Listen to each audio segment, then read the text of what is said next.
...2024-cü ilin noyabrın 11-dən 22-sinədək Bakıda BMT-nin iqlim dəyişmələri üzrə çərçivə konvensiyasının tərəflər konfransının 29-cu sessiyasının açılış mərasimi keçirildi. Azərbaycan 11 ay hazırlaşdığı bu beynəlxalq tədbirə layiqli şəkildə ev sahibliyi etdi və 196 ölkədən 72 min iştirakçını ölkəmizdə böyük hörmətlə, yüksək qonaqpərvərliklə qarşıladı. Qısa müddətdə yaradılmış optimal texniki şərait, müzakirələr üçün əlverişli iclas zalları, qurulmuş pavilyonlar tədbirin arzu olunan şəkildə reallaşmasını və öz işini effektiv, səmərəli yekunlaşdırmasını təmin etdi. BMT-nin iqlim dəyişmələri üzrə çərçivə konvensiyasının tərəflər konfransının 29-cu sessiyasının yekununda qəbul edilən qərarlar bəşəriyyətin gələcəyi üçün müstəsna önəm daşımaqla bərabər Azərbaycanın liderlik qabiliyyətini və beynəlxalq nüfuzunu bir daha nümayiş etdirdi. Rəsmi Bakı noyabrın 11-də start götürən və qlobal iqlim dəyişmələri ilə bağlı müzakirələrin aparıldığı toplantının dünya ölkələrinin, xüsusilə də inkişaf etməkdə olan dövlətlərin gözlədikləri qərarların qəbulu ilə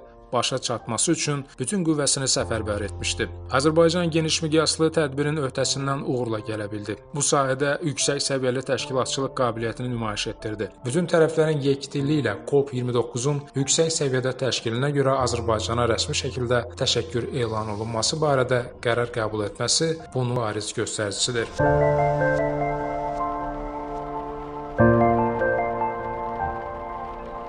Gənclərin töhfəsi ictimai birliyi də öz növbəsində Yaşıl Dünya naminə həmrəylik ili çərçivəsində Bakı və regionlarda həyata keçirdiyi ekoloji maarifləndirmə tədbirləri ilə COP29-un ideyalarını geniş auditoriyaya çatdırmağa çalışdı. Azərbaycan Respublikasının Ekologiya və Təbii Sərvətlər Nazirliyi və qeyri-hökumət təşkilatlarına Dövlət Dəstəyi Agentliyinin dəstəyi ilə və layihə rəhbəri Məsətə Hüseynovanın təşəbbüsü ilə həyata keçirilən COP29 Azərbaycanın iqlim hərəkatı təşəbbüsləri layihəsi çərçivəsində Green Zonada Milli QHT Forumunun pavilyonunda 18 noyabr Uşaq və Gənclər Sağlamlıq və Təhsil adlı yan tədbir, 19 noyabr Kənd Təsərrüfatı, Qida və Su adlı yan tədbirlər, Bakı və Naxçıvanda COP29 ilə bağlı beynəlxalq təşəbbüslər adlı forumlar, Hirkan, Şirvan, Samur, Yalama və Abşeron milli parklarına infoturlar təşkil etdi. Eləcə də Yaşıl Dünya naminə həmrəylik ili çərçivəsində Yaşıl Dünya naminə qənnatçıların Sweet Art adlı festivalı, Yaşıl Dünya naminə birinci şəbəkələşmə forumu kimi onlarla tədbirlər təşkil etdi. Bundan əlavə Qana Respublikasından gələn Volker Foundation rəhbərliyini qonaq edərək qarşılıqlı təcrübə mübadiləsi həyata keçirdi. COP29-da qəbul olunan ən önəmli qərarlardan biri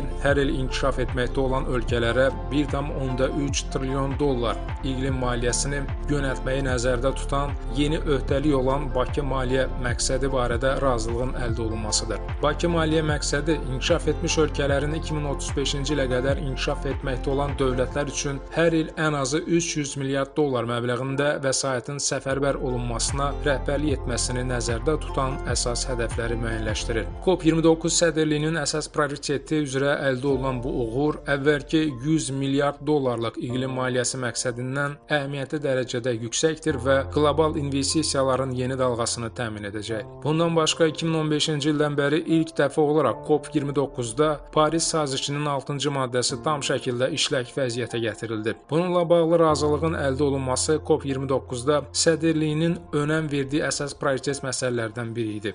6-cı maddə ilə bağlı yekdillik ilə qəbul edilən qərarlar ətraf mühitin bütövlüyünü, şəffaflığı və karbon bazarlarının möhkəmliyini təmin etməkdə mühüm rol oynayacaq. Digər tərəfdən 6-cı maddə üzrə əməkdaşlıq qlobal olaraq mitigasiya tədbirlərini, yəni emissiyaların azaldılmasını tənzimləyə biləcək. Bir ölkədə emissiyaların azaldılması hesabına karbon bazarları vasitəsilə digər dövlətdə emissiyaların çox olmasını tarazlaşdırmaq mümkün olacaq. Həmçinin bu qərarlar real, əlavə, təsdiqlənə və ölçülə bilən emissiya azalmaları və aradan qaldırmaları vasitəsilə onların qlobal iqlim investisiyalarını təşviq etmək potensialını da ortaya çıxaracaq. COP29-da əldə olunan əsas nailiyyətlərdən biri də 2022-ci ildə təşəbbüs kimi irəli sürülmüş və iqlim dəyişmələrinin təsirlərinə ən çox məruz qalan ölkələrə maliyyə yardımını nəzərdə tutan itki və zərər fondunun tam şəkildə institutlaşdırılması oldu. Fondun 2025-ci ildən əməli fəaliyyətə başlaması nəzərdə tutulur. İtki və zərər fonduna ölkələr tərəfindən vəd edilən maliyyə vəsaitinin həcmi 730 milyon dollardan çoxdur.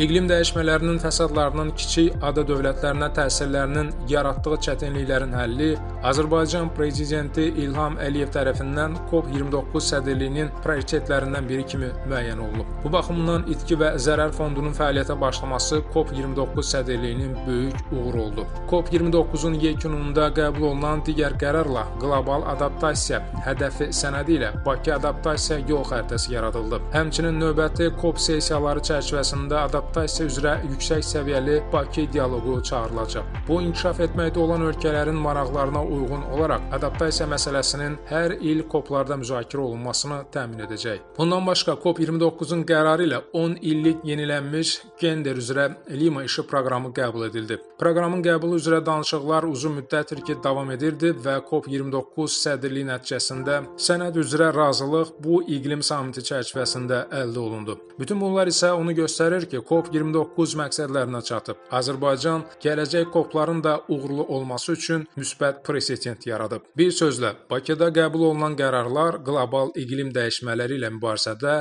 dönüş nöqtəsi sayıla bilər.